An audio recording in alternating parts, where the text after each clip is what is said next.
Atención. Este podcast está diseñado con fines educativos y está dirigido al personal de salud. No debe de ser tomado como una opinión médica. La Asociación Mexicana de Gastroenterología presenta Educación Médica Continua. Agradece a nuestros patrocinadores: Medix, Liomon, Asofarma, Megalabs, Carnot, Xianfeng Rhine, Sanfer y Shua Pharma México.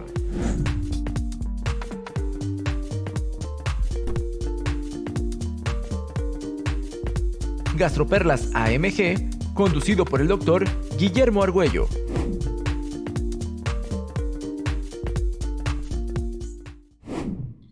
Bienvenidos sean todos a este capítulo número 49 de Gastroperlas de la Asociación Mexicana de Gastroenterología. Me complace presentar a dos líderes de opinión de la gastroenterología pediátrica en México y a nivel internacional. La doctora Marlene Ruiz es pediatra, gastroenteróloga egresada del Instituto Nacional de Pediatría y es encargada del Departamento de Gastroenterología y Nutrición Pediátrica del Hospital del Niño de Hidalgo. El doctor Rodrigo Vázquez es gastroenterólogo y nutriólogo pediatra, tiene una maestría y doctorado en ciencias médicas, trabaja en el Hospital Infantil de México Federico Gómez, es profesor de pediatría del UNAM y vicepresidente de la Sociedad Latinoamericana de Gastroenterología, Hepatología y Nutrición Pediátrica. El día de hoy vamos a hablar de un tema que es muy interesante, con el cual muchos de ustedes están familiarizados. La intención de esta entrega de Gastroperlas está enfocada a puntos clave o relevantes de este tema.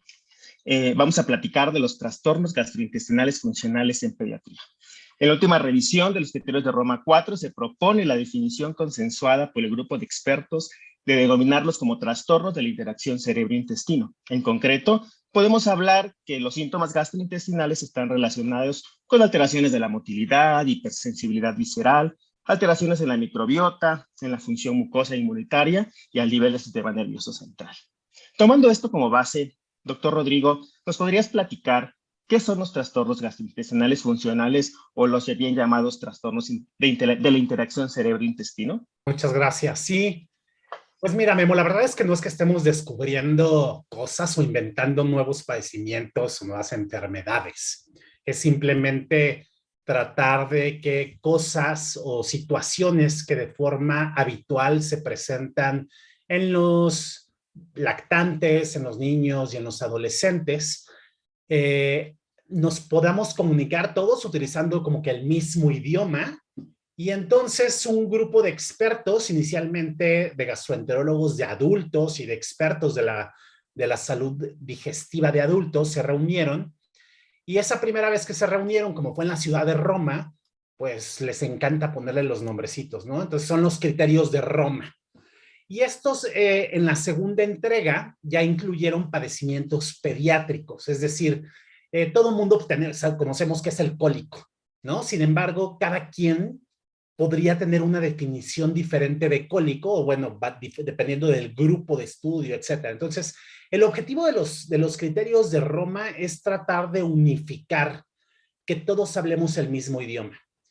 Los criterios de Roma lo que buscan es definir estos trastornos funcionales gastrointestinales, es decir, toda esta serie de padecimientos en los cuales no hemos encontrado aparentemente una causa orgánica que produzca o que nos explique claramente cuál es la causa de esa fisiopatología. Entonces, la gran mayoría de los trastornos funcionales gastrointestinales son procesos funcionales fisiológicos que ocurren en la gran mayoría de sujetos sanos, de niños sanos, en los cuales no es una verdadera enfermedad y que se promueve que dejemos de utilizar la palabra funcional porque pareciera como que es algo que no causa ningún problema y cambiarlo por este tema de trastornos de la interacción del cerebro con el intestino. Excelente. O sea, al final del día es reconocerlos que no es una enfermedad como tal, pero que sí genera un problema de salud en los pacientes y en los pequeños. Tomando en cuenta esto, Marlene, ¿tú crees que estos trastornos están sobrediagnosticados o subdiagnosticados? ¿Cuál es la prevalencia real que se ha encontrado en la literatura de estos trastornos? Bien, pues primero que nada, muchas gracias por la invitación. Y lo que quiero decirles básicamente es que la prevalencia, como muchas cosas que suceden en México, no tenemos en nuestro país específicamente una estadística real.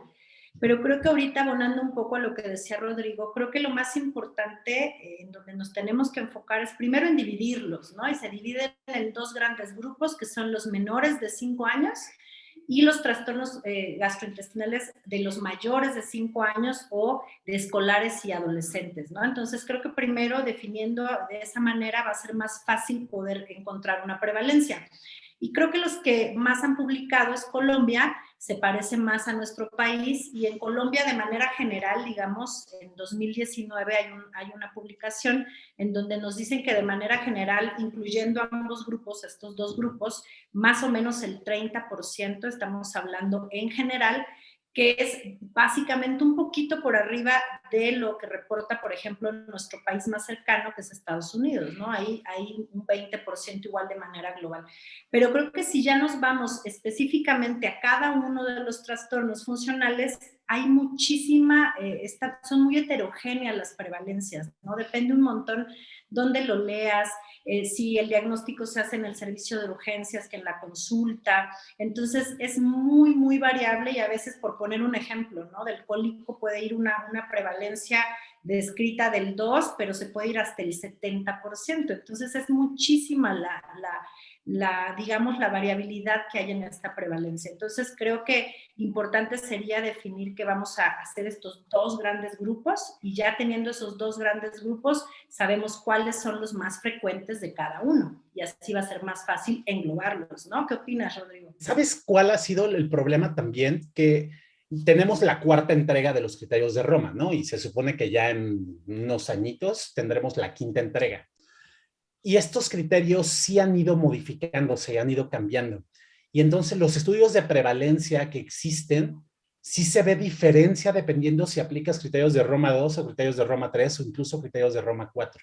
Entonces, por ejemplo, antes era sumamente frecuente que hubiera síndrome de intestino irritable acorde con los criterios de Roma 3, pero cuando hacen la precisión de que primero, ya en los criterios de Roma 4, que tienes que descartar primero estreñimiento antes de poder decir que es síndrome de intestino irritable, es cuando, pum, se da la caída tan importante, porque muchos estreñimientos en realidad los estábamos catalogando como si fueran síndrome de intestino irritable, variedad de estreñimiento. Entonces, por eso es tan difícil. Y bueno, pues sabemos que luego en México, pues también los estudios de prevalencia cuesta también trabajo realizarlos. Pero sí, como bien dices, creo que ese es un muy buen acercamiento, el empezar a ver que hay grupos de neonatos y de preescolares, y el grupo de los escolares y de los adolescentes. Pero creo que en general los trastornos funcionales son sumamente prevalentes, no me dejarán mentir. O sea, es algo que como gastroenterólogos, gastroenterólogos pediatras, nos ponemos a ver prácticamente todos los días y en una muy buena proporción. El médico general, el médico de primer contacto, el pediatra también. Entonces creo que al final por eso tan importante esta información, porque sí, de acuerdo, son muy, muy frecuentes. Sí, en realidad, como dicen, la frecuencia es bastante alta. Aquí lo importante es, por lo que les preguntaba, si están sobrediagnosticados o subdiagnosticados. Al final del día a veces hay algunas situaciones en las que se puede diagnosticar otra patología que se trataba era un trastorno gastrointestinal funcional. Por eso tenemos que ser muy cautelosos al momento de hacer los diagnósticos, porque en el niño pequeño, por ejemplo, el niño pequeño no habla, no puede manifestar sus síntomas. Entonces, mucho nos vamos por la sintomatología, por la clínica, por las estadísticas y por lo que encontramos nosotros en el día a día en la consulta. Y entonces, por lo que mencionábamos ahorita, sí, dime, Marlene. Y yo creo que algo importante también, y ahorita vamos a ir seguro ahí, es también entender que puede existir más de uno, que es lo que estaba mencionando igual Rodrigo, ¿no? Al final, a veces no solo puede existir un trastorno funcional, sino el mismo niño puede tener 2 o incluso más trastornos gastrointestinales de este tipo, ¿no? Entonces creo que también por eso dificulta un poco esta estadística, porque pueden ser diferentes, ¿no? Diferentes pasos. Se imbrincan, claro, se imbrincan. Al final del día, nosotros con los criterios de Roma 4, pues tenemos esta clasificación de decir menores de 5 años o de 0 a 4 y mayores de 5 a 18 años. Y volviendo a este punto, Marlene, ¿cuál sería la utilidad de esta clasificación aparte del decir son de esta edad a esta edad? Un ejemplo es el estreñimiento que puede ir desde los primeros días de vida hasta la edad adulta, que los gastroenterólogos de adultos seguirán viéndolos probablemente si no mejoraron, o los niños con cólico que puede empezar en las primeras semanas de vida y a los 5 meses esto mejorar. ¿Cuál es la importancia de esto o la utilidad de esta clasificación? Creo que justo la utilidad es porque sabemos que hay cierta predilección en los niños pequeños. Entonces, de hecho, un objetivo ahorita con el tiempo que tenemos es nos vamos a referir a los más comunes, pero si no me dejan mentir, creo que en el niño pequeño, básicamente la importancia de ponerlos así y separarlos es porque sabemos que en el niño pequeño vamos a encontrar regurgitación, cólico, disquesia como principales y diarrea funcional, ¿no? Como principales trastornos. En cambio, en el niño, por ejemplo, en el niño más grande, cambia, porque ahí ya podemos ver un poquito más, obviamente, síndrome de intestino irritable, estreñimiento, que como decías, puede venir incluso desde que son pequeños y arrastrar en el tiempo y perpetuar, pero ya vamos viendo otro tipo de padecimientos, ¿no? Como migraña abdominal o dolor abdominal funcional. Entonces, creo que por eso es importante tratar de clasificarlos de acuerdo a esta herramienta muy importante que son los criterios de Roma 4. No sé qué opinas, Rodrigo. Totalmente de acuerdo. O sea, creo que, o sea, es importante que todo médico de primer contacto, desde el médico general, que finalmente en México y en muchos países del mundo son los que más niños ven, sobre todo de primer contacto, y que sabemos que estos trastornos funcionales, como no son verdaderas enfermedades, son territorio de un primer médico de primer contacto y tienen que estar familiarizados con estos criterios. Yo creo que eso haría muchísimo más fácil que verdaderamente se puedan diagnosticar a tiempo. Y esto evidentemente va a tener un impacto porque se ha demostrado claramente que cuando los diagnostican a tiempo, el tratamiento se implementa de forma adecuada cuando existe un tratamiento específico y evidentemente impacta en la calidad de vida de este paciente. Porque muchas veces a nosotros ya en un hospital de tercer nivel o de atención mucho más especializada, a veces hay un retraso de que ya tiene 2 años, 3 años de evolución el padecimiento de muchos de los, sobre todo cuando son de trastornos escolares y adolescentes. Y entonces el que puedan identificarlos de forma temprana es sumamente importante. Y ahí cae la relevancia de la importancia de reconocer estos trastornos funcionales o trastornos del eje cerebro-intestino tempranamente y no clasificarlos como enfermedades, como les comentaba hace un momento, ¿no? Y entonces, volviendo a esto, ¿qué opinas, Rodrigo? ¿Cuándo no pensar en un trastorno gastrointestinal funcional intestinal? ¿Qué nos orienta a esto? Sí, aquí finalmente lo que tenemos que tener claro es que si bien es cierto, los trastornos funcionales o trastornos de la interacción del cerebro con el intestino no son diagnósticos de exclusión como antes pensábamos, en los cuales tenías que hacer todo y ya hasta el último dejar el diagnóstico de este trastorno, sí tienes que tener la pesquisa, el punto importante de ir a interrogar dirigidamente o explorar al paciente con el objetivo de casi como checklist, ¿no? Ver cuáles son los signos de alarma. Y básicamente signos de alarma que, no, o sea, que son muy, considero obvios, ¿no? Pero, por ejemplo, el que exista historia familiar de enfermedad inflamatoria intestinal, de enfermedad ulcerosa péptica, bueno, pues eso es un dato de alarma. No necesariamente significa que el niño va a tener algo, pero pues si hay una historia, cierta predisposición, bueno, pues es importante que la tomemos en cuenta para no dar por obviedad, ¿no? Que se pueda llegar a presentar. Un dolor que se aleja, en general así, un dolor que se aleja dolor abdominal, que se aleja de la cicatriz umbilical, que está más localizado, es un dato que podría apoyar un poquito más a que se trata de un dolor o que podría tener alguna cosa orgánica.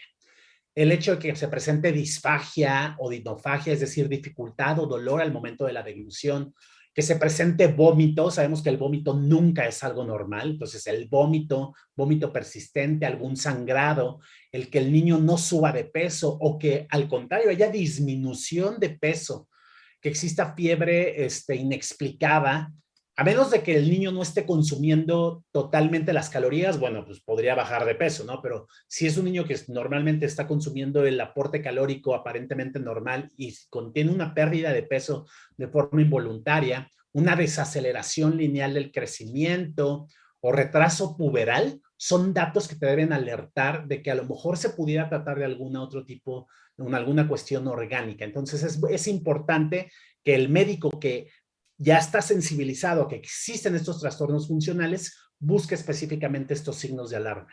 Exacto. ¿Algo más quieras agregar? Agregar algo, si me permiten. Fíjense que creo que también sería bueno, sobre todo en el escolar y en el escolar y el preescolar y escolar, de repente esa historia que tú decías, Rodrigo, pero también la historia, por ejemplo, de infecciones gastrointestinales, de repetición, alergia a la proteína de la leche que hayan tenido en la etapa, digamos, temprana, neonatal o en el primer año de vida, se ha visto que esto puede generar al niño ya en el escolar un factor de riesgo para tener, por ejemplo, síndrome de intestino irritable, ¿no? Entonces, creo que ahí dentro de esta pesquisa que tú ciertamente, y nos los estás compartiendo, Rodrigo, hay que descartar ese tipo de cosas. También hay que preguntar este historial específico, ¿no? De esta historia, pues. Indica que todos los niños con alergia van a desarrollar trastornos funcionales, pero bueno, es importante conocerlo.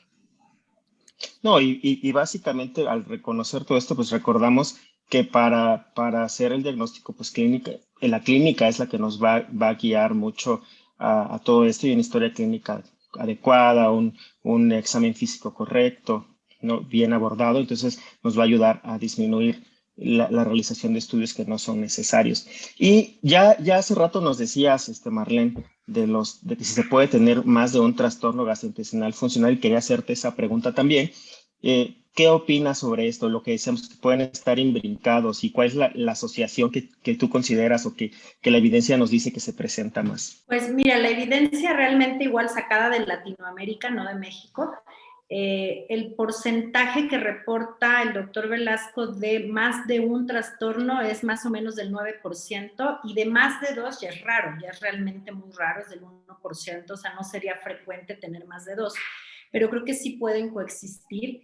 Y yo aquí también agregaría algo que es también indagar, Rodrigo y Memo, no sé si me van a dar la razón en este sentido de la cuestión de la familia, ¿no? Ahora estamos viviendo una época, estamos saliendo de una pandemia, todavía estamos en la pandemia, entonces se ha visto que este tema tiene mucho que ver con la cuestión biopsicosocial, y la familia es un gran tema en el sentido de que puede ser a veces el detonante, ¿no? Para todo este tipo de padecimientos. Entonces, creo que también ahí hay que estar muy alertas del entorno familiar, cómo está esa dinámica familiar, y eso sería también importante.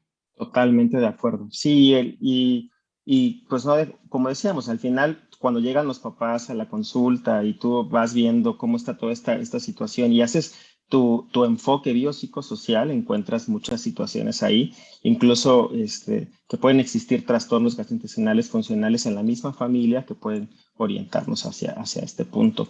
Y ya hablábamos del diagnóstico, ya Rodrigo nos platicaba también cuándo sí, cuándo no, y cuándo sospecharlo.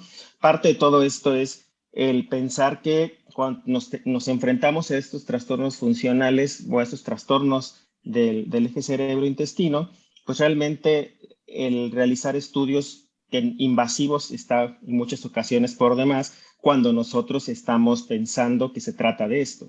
Si tenemos algún dato de alarma o alguna otra situación que nos diga, no, esto no va por acá, nosotros ya es cuando echamos mano de los estudios que son necesarios para realizar. Ya decían hace un momento que son muchos los trastornos funcionales, se clasifica en el grupo G y grupo H, dependiendo del grupo de edad. Y me gustaría platicar, bueno, que nos platicaran a todos los que nos están escuchando, de unos trastornos en especial. ¿Por qué? Porque ya tenemos unos podcasts de estreñimiento, ya hay de reflujo, y entonces vamos a platicar de tres que me parecen que son importantes, que no se han tocado. Y vamos a hablar de cólico, de algunos trastornos relacionados con el dolor abdominal y la diarrea funcional, que también la encontramos bastante prevalente. Y entonces quisiera empezar contigo, Marlene, que nos hablaras un poquito del cólico, cómo hacemos el diagnóstico y el tratamiento que consideras que sería la mejor opción para dar a los pequeños. Ok, sin duda el cólico es motivo de llamadas por teléfono, consultas al pediatra, al médico, la mamá llega desesperada, pero también es importante saber que no todo niño que llora es cólico, creo que eso es importante, uno, que no siempre llorar significa cólico. Los criterios de Roma 4, de hecho, hacen un distintivo en el tiempo y alargan el tiempo, porque antes decíamos que eran hasta los 4 meses y ahora sabemos que puede perpetuarse hasta un quinto mes, que son esos episodios muy agudos, muy intensos, en donde el niño llora de manera incontrolable, se pone muy rojo, a veces relacionado después de la ingesta de leche o de alimentos, y entonces se dobla, ¿no? Esa, digamos, sería la manera en que podríamos decir que tiene un cólico, pero en realidad insistir en que no es fácil de repente diferenciar con otro tipo de cosas, ¿no? En un bebé puede llorar por muchas causas. Y algo que creo que nos tenemos que llevar a la casa como concepto importante es que ya no ocupamos esa famosa regla de las 3 que aprendimos hace mucho tiempo, ¿no? De 3 horas al día, 3 veces a la semana, más de 3 semanas. Se ha visto que ese es un tiempo que es muy arbitrario, que no necesitamos esperar tanto tiempo para decir que es cólico, y creo que al final esto sería importante, el calmar al paciente, el decirle no tiene nada, esto es algo normal, es parte de su desarrollo intestinal, y evidentemente no hacer estudios que están de más. Y realmente hay pocas cosas que se han visto, hay metaanálisis y mucho que se ha intentado dilucidar, pero vamos, algo específicamente que funcione para el cólico, se han visto muchas medidas desde el masaje en la pancita, ¿no? Y cosas incluso que no son medicamentos y ayudan igual que si le diéramos algún otro tipo de intervención, ¿no? Creo que lo más estudiado son los probióticos, definitivamente, en este caso Lactobacillus reuteri como tratamiento, pero de ahí en fuera mejorar la técnica y tranquilizar, yo me quedaría con eso, ¿no? Va mucho enfocado hacia el cuidador, el tratamiento. Lo que decías de Limosina lactobacillus reuteri, lo que se ha encontrado de evidencia es disminución del tiempo de llanto, y si disminuís el tiempo de llanto también a los papás los tranquilizas un poco, y sobre todo comentarles pues que esto va a pasar. Rodrigo, ¿algún comentario que tengas en relación a esto? No, que precisamente una de las principales cosas que hizo Roma 4 fue cambiar eso que mencionaba Marlene de utilizar, es quitarnos esas reglas de los 3, porque mucho de ese diagnóstico se centra en el cuidador. Es decir, dos niños pueden llorar exactamente lo mismo, pero depende de la apreciación del cuidador, lo que hace que ese cólico verdaderamente se convierta en un problema que puede impactar cañonamente en la calidad de vida, del niño y de los papás, porque un papá que está ansioso, que está preocupado, le transmite al niño y hace que el niño llore más, ¿no? Entonces, Exacto. por eso la importancia de que, no, o sea, uno no debe de minimizar el por qué el papá te está buscando, ¿no? O sea, porque Exacto. ahí sí tienes que actuar de una forma muy psicológica, ¿no? O sea, tratando de entender la percepción de los papás. Para ti va a ser muy obvio de que esto es un cólico, no le va a pasar nada al niño, pero trata de ser empático en entender lo que el papá le está preocupando y lo que le está transmitiendo, porque un papá preocupado va a hacer que el hijo esté súper irritable. Exacto. Y ya que estamos con esto, vamos a continuar, vamos a pasar a otro porque nos está ganando un poquito el tiempo, pero ahora vamos a hablar de los trastornos relacionados con el dolor abdominal, intestino irritable, dispepsia, dolor abdominal funcional. Rodrigo, ¿qué nos puedes hablar de esto? Yo creo que esto es uno de los principales puntos o sea, en la etapa escolar y en el adolescente, que es motivo de consulta frecuente y de atención de los servicios de salud en general. Está bien estudiado cómo el dolor abdominal funcional en niños y en adultos consume una gran cantidad de tiempo y de recursos del sistema de salud. El dolor abdominal, ese típico cuadro de los niños que se presenta de forma recurrente, que habitualmente se presenta cuando el niño está despierto, pero que lo deja dormir normalmente por la noche. El hecho de que se despierte por la noche y le duela la panza no significa necesariamente que es algo orgánico, pero es mucho más frecuente que lo deje dormir bien toda la noche y solamente se presenta en ciertas situaciones, no necesariamente todos los días. En algunas ocasiones o en muchas ocasiones se asocia a eventos estresantes, exámenes, la novia, los papás, maestros, cómo se lleven. Entonces, Cuando un niño llega con dolor abdominal, que sobre todo está muy localizado a nivel de mesogastrio, es decir, periumbilical, que no se localiza, tienes que empezar a ir un poquito más allá, tratar de interrogar cuál es la dinámica familiar que mencionaba Marlene, ¿no? Generalmente hay alguien más que también le duele la panza, ver cuál es su entorno más psicológico, más de cómo está. Ahora, no significa que todo dolor abdominal sea psicológico. De hecho, sí les duele, o sea, no hay que minimizarlo y no hay que decir que están mintiendo, pero muchas veces tiene esta connotación de que situaciones estresantes se pueden presentar. Cuando ese dolor abdominal se localiza en el epigastrio, puede ser que sea un dolor abdominal de tipo dispepsia funcional. Si se encuentra a nivel del periumbilical y se asocia con cambio ya sea en la frecuencia o en la consistencia de las evacuaciones, a eso se le llama síndrome de intestino irritable. Cuando ese dolor no cumple criterios ni para dispepsia funcional ni para síndrome de intestino irritable, se llama dolor abdominal funcional no específico.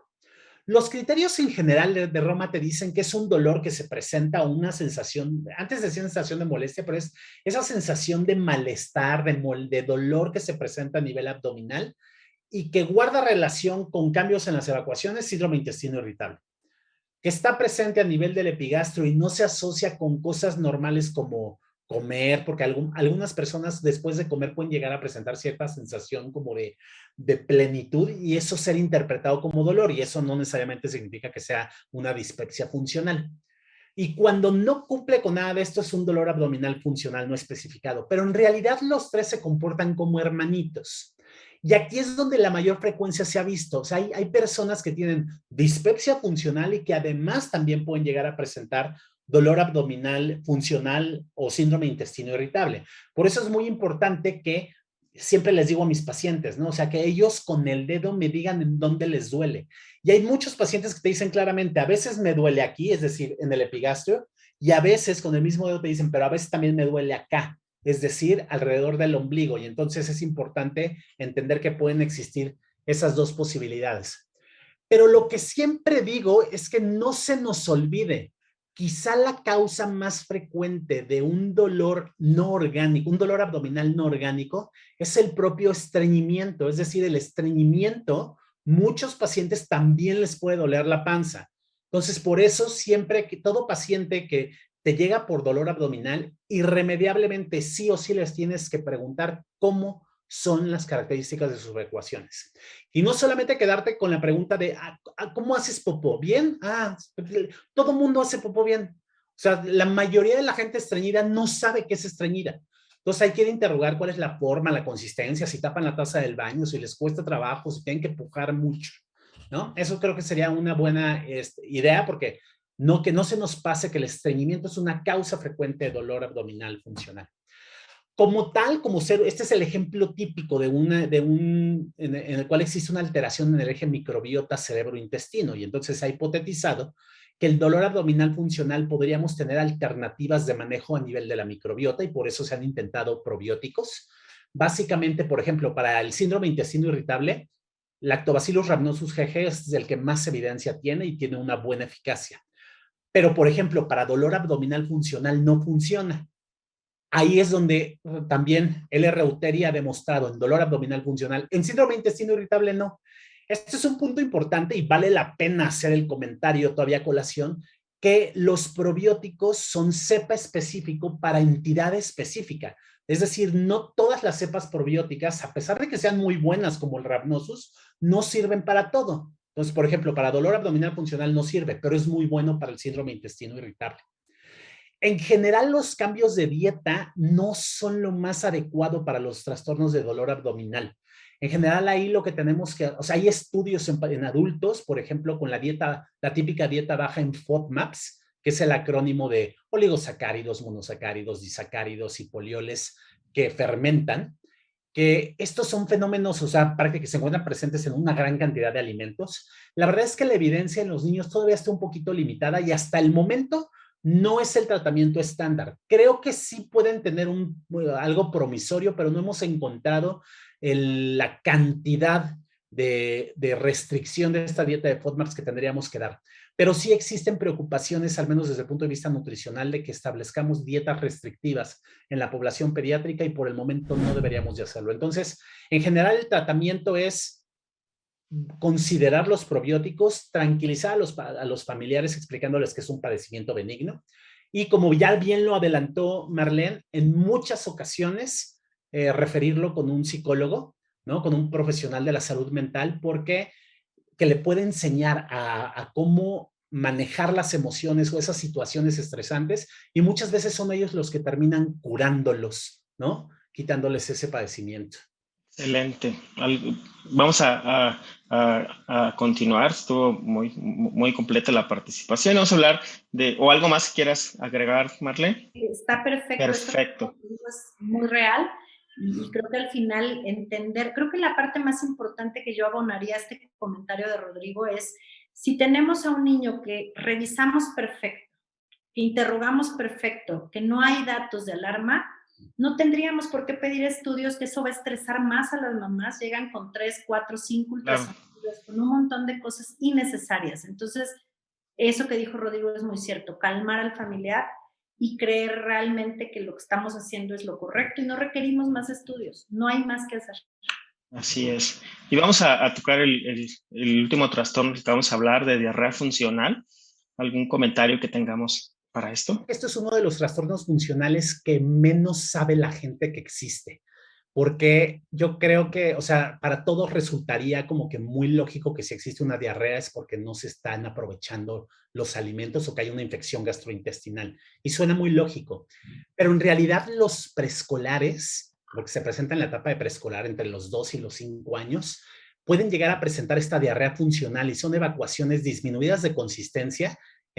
Hay restos de alimentos, pero estos alimentos son vegetales y recuerden, ninguno de nosotros puede digerir la celulosa y por eso pareciera como que los restos del elotito, ¿no? Del jitomate, de los ejotes están ahí presentes, pero en realidad es porque no lo podemos digerir de forma adecuada. Nadie, porque no tenemos la celulosa. Esto obviamente en el contexto de un niño que fuera de eso no tiene ninguna otra cosa, que ese es un niño que está subiendo adecuadamente de peso, que no tiene ningún signo de alarma de los que habíamos comentado. Y esto no lo importante es identificar que no esté consumiendo, por ejemplo, grandes cantidades de azúcar o de sorbitol, que sabemos que pueden tener un efecto laxante. En ocasiones ha pasado que niños, para que no engorden, ¿no? Para que no suban de peso, y ya están con estas bebidas light, y entonces se toman una gran cantidad de refrescos light y eso por sí solo podría ser la causa de esta diarrea funcional.